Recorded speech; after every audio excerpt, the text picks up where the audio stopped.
The forge sat at the far end of town, past the feed mill and the cooper's shed, at the point where the road gave up pretending to be useful and turned to mud. She had passed it twice before she found the right door. The man at the livery had told her to look for the chimney that never went cold. He was right about that much. Smoke was coming from it even now, in the last flat light of October, thin and pale against a sky the color of creek ice. She stood at the door a moment. The sound inside was irregular.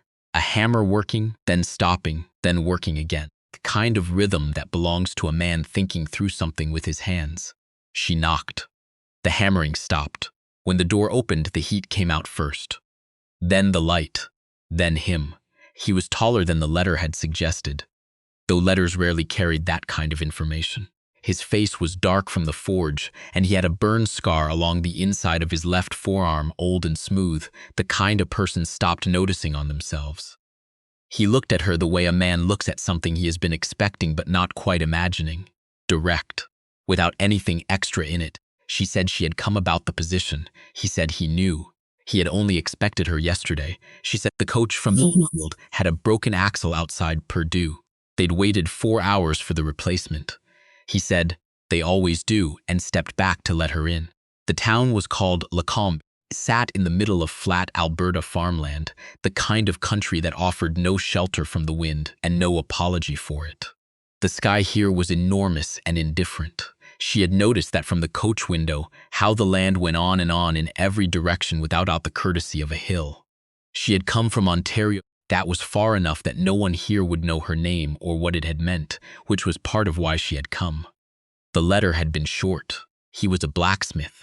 He had 2 children, a boy of 9 and a girl of 6. He needed someone to manage the household, cook, and keep the children in some order while he worked. He had written, I am not a man who requires much. The children are not difficult.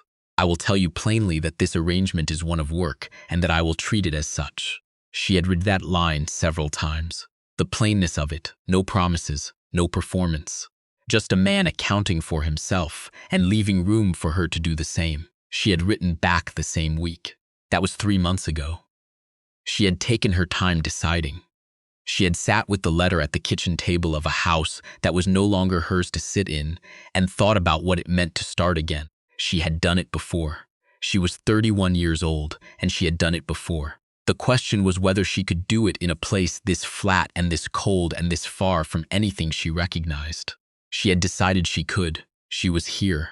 The inside of the forge was not what she'd imagined. She'd thought it would be disordered. It wasn't. The tools along the wall were hung with a precision that spoke of long habit. The workbench was clear except for what was actively being used, a length of iron rod, a pair of tongs, a set of files arranged by size. The floor was swept around the anvil, though not recently. The kind of swept that had become the room's permanent state. A boy was sitting on a low stool near the far wall, watching her with the frank attention children apply to new things before they learn to pretend otherwise. He had his father's coloring, dark hair, steady eyes. The girl was not there. She asked, without making it a point of concern, where the second child was. He said Mina was at the neighbor's, that she went there after school on Tuesdays. He said it the way a man says something he has arranged and expects to work, not because he has tested it. She filed this away. He showed her the house through a door at the back of the forge, an internal passage that had been added at some point, clumsily, so that the ceiling dropped 2 inches at the threshold, and anyone who forgot it knocked their head. She did not knock her head. He did not. The house was 3 rooms on the ground floor and 2 above. A kitchen that faced east and caught the morning light. A front room with a wood stove and 2 chairs that faced each other at an angle that suggested they had been arranged for conversation and then mostly used for sitting alone. Small room off the kitchen with a narrow bed and a window that faced the wall of the feed mill. That room was hers. She stood in the doorway and looked at it.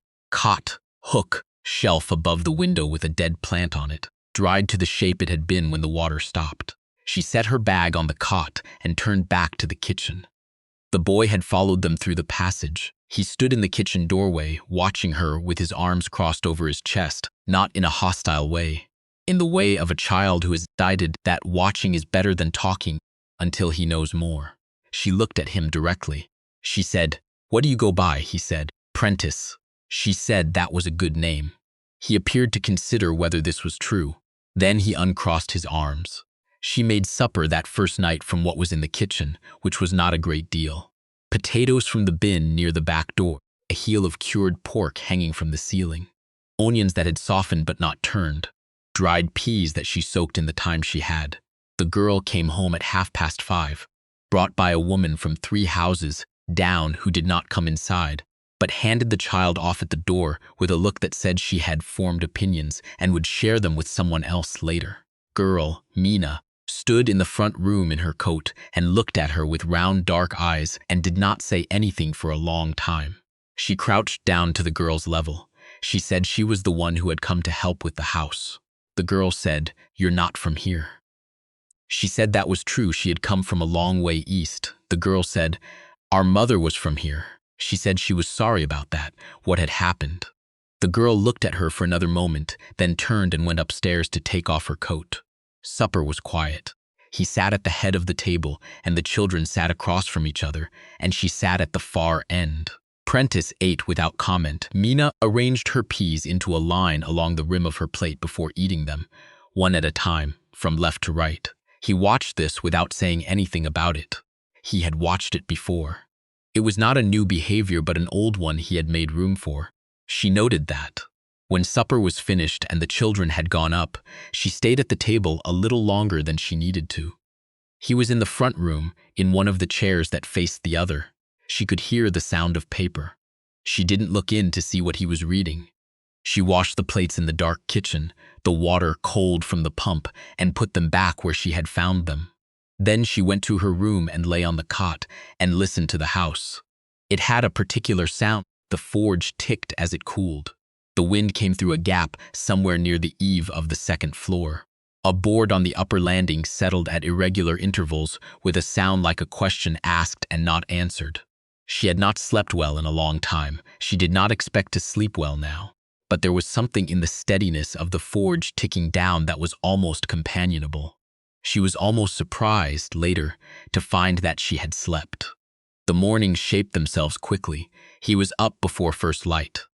By the time she was in the kitchen, the stove was already going. He laid the fire before he went to the forge, which she had not expected and did not remark on. She made coffee and porridge. He came in from the forge at 7 for coffee, drank it standing at the window the way a man drinks something he needs rather than something he wants, and went back out. The children came down at 7:30. Mina ate her porridge in careful spoonfuls. Prentice ate as though he had been told the food might be taken away. By 8 they were at school, and she was alone in the house. She learned it the way she learned all houses. Slowly, room by room, looking at what had been done and what needed doing.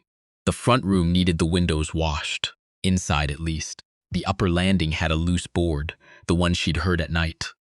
The kitchen had a broken hinge on the cupboard above the wash basin, so the door swung and did not stay closed, which meant she was always finding it open and closing it again. Small things, kind of things a house collected when there was no one whose job it was to notice them.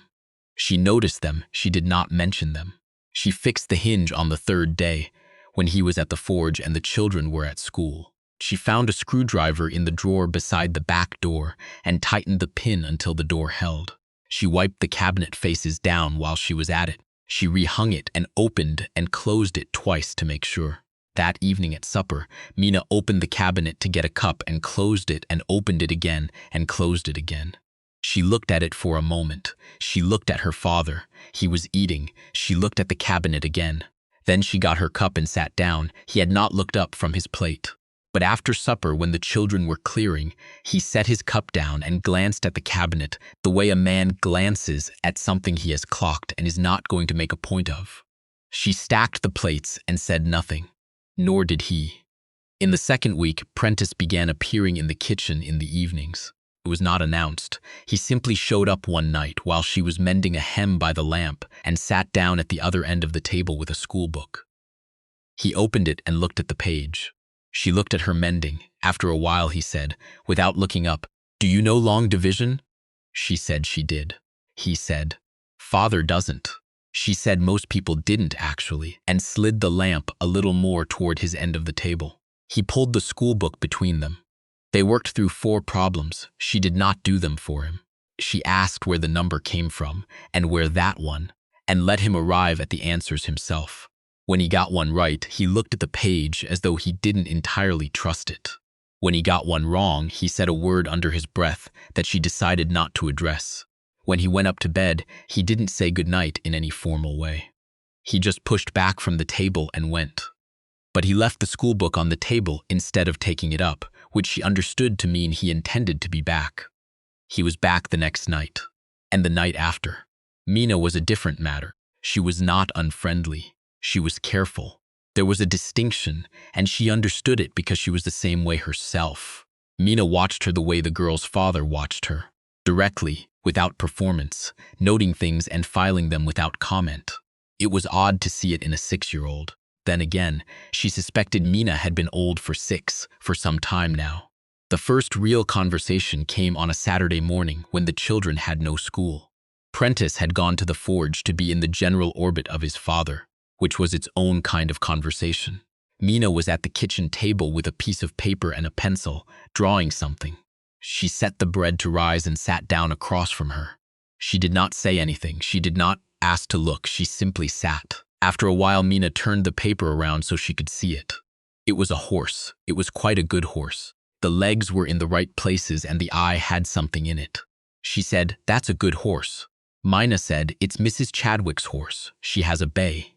She said she had noticed that horse on her way to the post office last week. She said it had a very dignified expression. Mina looked at her carefully. "That's the right word," she said. She thought about what to do with that and decided to let it be a beginning. He showed her the bellows in the 3rd week. It was not instructional in any formal sense. She had come to bring him his coffee and found him working a piece of bar stock, shaping it towards something she couldn't yet read. And he had simply said, without looking up, that if she pulled the bellows chain twice when he nodded, it would help. She set the coffee on the edge of the workbench and stayed. She pulled the chain when he nodded. The fire bloomed. He worked the iron quickly in the new heat, moving it back to the anvil and striking before the color changed. She watched where he looked, which was not at his hands but at the metal, at the color of it, reading information she didn't have the language for yet. When he set the piece down to cool, he picked up his coffee. He looked at her the way he sometimes did, directly and without hurry. He said she'd done that well. She said she'd watched where the color was going. He said, "That's the whole of it, really." She turned that over and decided it was probably true of more than ironwork. She came back the next morning, and the morning after, not to help precisely, to watch. He didn't comment on her presence. He simply made space for it, shifted a stool closer to where the light was good, laid the work out where she could see. He did not explain what he was doing. He worked, and she watched, and gradually she began to understand the grammar of it. The heat sequence, the angle of the strike, the difference between moving the metal and just hitting it. One morning she arrived, and he was working a hinge, a cabinet hinge, 2 leaves and a pin. He was making 2 of them. She watched him set the first one on the bench. Then he looked at her and handed her the tongs. She said she didn't know how. He said, "You've been watching for 2 weeks." She took the tongs. Her first attempt was too soft. The metal had cooled too much before she got it to the anvil, and the strike did nothing useful. She looked at it. "Don't apologize to it. Just go back to the heat." She went back to the heat. She learned the color better this time. When she pulled the piece and set it on the anvil, she struck while it was still speaking, and the metal moved. Not correctly, but it moved. She did it 4 more times before the hinge was anything like right. When she was done, it was not a match for his. But it would hold. She could see that. He picked it up and turned it and set it back on the bench. He didn't say anything. He moved to the next piece of work. She set the tongs down and stood back and looked at the hinge for a moment, the way her grandmother had taught her to look at a thing she'd made, without apology, without false modesty, just looking. Then she went to start dinner. The 4th week, a woman named Wardell came to the door.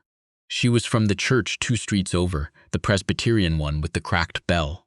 She came with a loaf of brown bread wrapped in a cloth, and a look that said the bread was an excuse. She stood on the step and looked past her into the kitchen. She said she had heard there was a new woman at the forge house. She said she just wanted to introduce herself.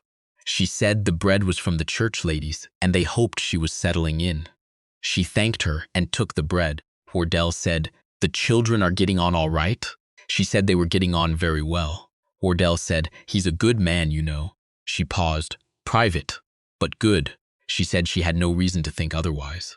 Wardell looked at her for a moment with the look of a woman who had expected more and was recalibrating. Then she said she hoped she would come to the women's meeting on Thursday. She said it was a good way to meet people. She said she would think about it. She thanked her again and closed the door. She set the bread on the counter and stood there for a moment. Outside, she could hear the hammer in the forge, even and unhurried. She sliced the bread and put a piece on a plate and carried it through the passage. He was at the vise. He looked at the plate and then at her. She said it was from the Wardell woman. She said it was decent bread. He looked at the plate again. Something moved across his face that she didn't try to name. He picked up a piece. She went back through the passage and got on with the afternoon. The nights had gotten colder. She could feel it in the walls by morning. She had found a second blanket in the chest at the foot of the cot and put it on without asking. Because asking seemed like the wrong register for something so practical, she had started sleeping better. She didn't know exactly when this had happened. She became aware of it only in reverse, noticing one morning that she could not remember the last time she'd lain awake past midnight listening to the board on the landing. The house had stopped being strange. The forge had stopped sounding like an intrusion. It was just the house now. Its sounds were the sounds of a place she knew. She thought about that more than she meant to. One evening she came downstairs after the children were in bed and found him at the kitchen table. He had papers spread out in front of him, orders or accounts, she couldn't tell, and he was working through them with a pencil. He looked up when she came in. She said she was just getting water. He said there was a note that had come for her. He slid it to the side of the table. It was from her sister in Guelph. The handwriting on the envelope was familiar in the way of a thing you stop seeing. She picked it up and held it. He looked back at his papers. She did not open it right then. She poured her water and stood at the window. The yard was dark. The forge chimney was still giving off a little smoke. After a while, she said, "I had a daughter." She had not planned to say this. He didn't move. He waited. She said she would have been 4 years old in March. She said this to the window. She didn't look at him. She could hear him set the pencil down. He didn't say he was sorry. He didn't say anything that would require her to manage his reaction. He just sat with it the way you sit with weather. After a long moment, he said, "There's a photograph on the mantel, in the front room, second from the left." She knew the mantel. She had dusted it. She had not looked closely at the photograph. She went into the front room and held the lamp near the mantel. The second photograph from the left was of a woman, young, maybe 25. She had Mina's eyes and Prentice's set of the jaw. She stood there for a while. When she came back to the kitchen, he had not moved. She sat down across from him. She did not say anything, and he did not say anything. And after a while, she opened her sister's letter and read it at the kitchen table while he worked through his accounts. The lamp burned between them. That was all. But something in the room had shifted the way weight shifts in a structure when a new piece is properly seated. She was not sure what it meant. She was only sure that it had happened. In the 5th week, the first real snow came. It came overnight, the way snow often does, so that the world was changed by morning without having asked anyone permission. She stood at the kitchen window while the coffee heated and looked at the yard, which was now a smooth, pale field with the forge chimney rising from it. Prentice came down first. He looked out the window, and then at her, and his face did a thing children's faces do when they are trying not to show excitement because they have decided they are too old for it. She handed him a bowl of porridge. Mina came down and looked out the window and said, "Oh," in a voice that was not trying to be anything but exactly what it was. He came in from the forge at 7. There was snow in the crease of his collar. He looked at the window the way a man looks at weather he will have to work in. Not with complaint, just assessment. She handed him his coffee. He stood at the window and drank it. The snow was still falling, fine and straight in the still air. After a moment, he said, "I'll need to clear the passage door before mid-morning." "Ice gets under the threshold." She said she'd do it. He looked at her. She said she had handled Canadian winters before. He said, "That's not what I meant." She understood that. She had meant it to be clear, not sharp, and she thought it had landed correctly because he simply looked back out the window and finished his coffee. He left it. She cleared the passage door before 10. That afternoon, she saw him looking at the door on his way through, at the mat she'd put down over the threshold gap. He stopped there and crouched and ran a thumb along the seal she'd made with a strip of wool batting she'd found in the mending basket. He didn't say anything. He went on through. The hinge she'd made was on the back of the larder door. She discovered this on a Wednesday, reaching for the vinegar and finding the door swinging cleanly. She stood there with her hand on the door for a moment. He had not told her. She had not asked. He had simply taken the hinge she'd made and put it somewhere it would be used. She took the vinegar and closed the door and stood in the kitchen a while. She thought about the woman in the photograph. She thought about Mina arranging peas in a line and Prentice leaving his schoolbook on the table. She thought about the board on the landing that had stopped settling at night, which meant someone had fixed it. And it had not been her. She stood in the kitchen in the pale winter light and thought, this is a house that is used to doing things quietly. She had come from a house like that once. A long time ago, before the thing that had made her the kind of woman who knew exactly how much she had and how far it would take her. Before she had gotten good at the arithmetic of leaving. She was still good at it. She could still run those numbers.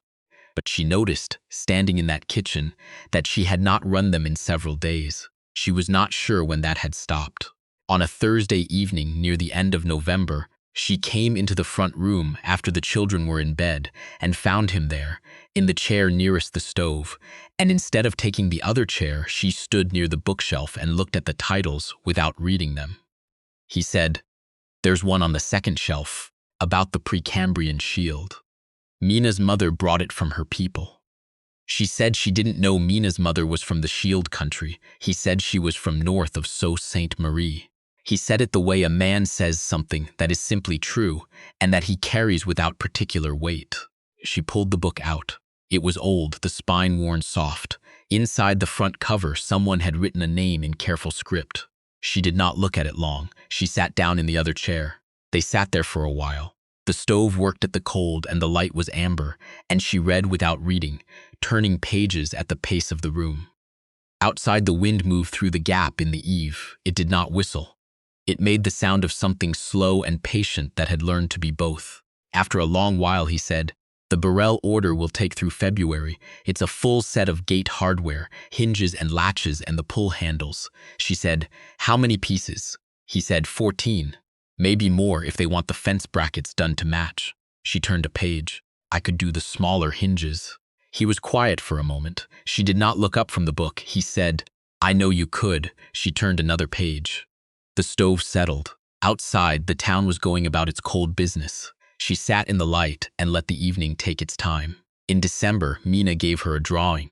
It was the horse again, the bay from Mrs. Chadwick's paddock. But this time there were two figures beside it, both small, one smaller than the other. The larger one had dark lines suggesting an apron. She looked at it for a long moment. She said, "Who is this one?" Mina pointed to the larger figure. She said, "And this one?" Mina pointed to herself. She folded the drawing with care and put it in the pocket of her apron. She did not say anything that would make it into more than what it was, which was already a great deal. Mina went back to her pencils. She stood in the kitchen doorway. For a moment, her hand resting against the frame. Through the passage, she could hear the forge. The regular work of iron being persuaded into a shape it had not started as. She had learned to find that sound steadying in a way she had not expected when she arrived. She went back to the bread. The day he asked her to stay on, past the spring, it was raining. A cold rain, the kind that couldn't decide whether to be sleet. He had come in for the midday meal and eaten and pushed back from the table, and she thought he was going to go back out. Instead, he stayed. He set both hands on the table and looked at them for a moment. She went on clearing the plates. He said, "The arrangement has been good." She set the plates in the basin. He said, "For the children and for the work." She turned around. He looked at her directly the way he always did without performance. He said he thought they had both understood from the beginning that what they were building here was something practical. He said he was not going to pretend it was something else unless she told him she saw it differently. She looked at him. He waited. She said, "I've been good at leaving." He said, "I know." She said, "It took me a long time to get good at it." He said, "I expect it did." She picked up the cloth and dried her hands. She looked at the larder door. The hinge she'd made held it exactly as it should. She looked at the window above the basin, the one she'd recaulked in November, and outside the cold rain was running down the glass in clean lines. She said, "Past the spring," he said, "and after that if it suits." She hung the cloth back over the oven handle. She folded it the way she always folded it, the same fold every time, because it had become the way it was done. She said, "All right." He picked up his hat from the peg. He looked at her once, not long. Then he went out. She stood in the kitchen and listened to his boots cross the yard. The rain came down on the roof in a sound like something settling. She thought about the arithmetic she had stopped running. She thought about Mina's drawing in her apron pocket. She thought about the hinge and the board on the landing and the 2 cups on the counter every morning without anyone having decided that was how it would be. She thought, this is how it happens in houses like this, not all at once. Just one thing at a time, each one small enough to go unremarked, until the sum of them is something you didn't choose so much as find yourself already inside of. She went to put the kettle on. Through the passage, the forge started up again, even unhurried, the sound of a man who knew where he was and what came next. She listened to it while the water heated. She had learned to tell by the rhythm what he was making. Today she thought it was something with a hinge. The kettle came up. She poured 2 cups and left one on the corner of the workbench where he'd find it when the heat was right, and took the other back to the kitchen and stood at the window with it in both hands, watching the cold rain come down on the yard while the forge worked steadily behind the wall, and the afternoon moved on into itself.